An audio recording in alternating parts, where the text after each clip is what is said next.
भगरीचे सांडगे असे चांगले खडखड वाळवून घ्यायचे आणि आता मी तुम्हाला तळून दाखवते। हे भगरीचे सांडगे करण्यासाठी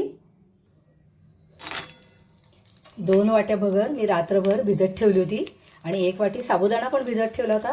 सकाळी 12 तासानंतर किंवा रात्रभरानंतर भगर छान शिजवून घ्यायची। 5 वाट्या पाणी घालायचं आणि छान भगर शिजल्यानंतर साबुदाणा भिजलेला जो असतो तो पण त्याच्यामध्ये घालून एक छान दणदणीत वाफ आणायची आणि आवडीप्रमाणे त्याच्यामध्ये तिखट, मीठ, कोथिंबीर, तुम्हाला जे उपासाला चालत असेल जिरं ते घालायचं। म्हणजे असे छान मस्त असे फुललेले सांडगे तयार होतात।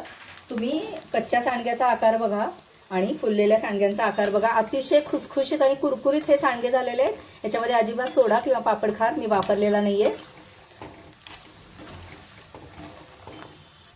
डिटेल व्हिडिओ हेल्दी फूड कट्ट्यावर उपलब्ध आहे। सर्च केला तर तुम्हाला नक्की मिळेल। धन्यवाद।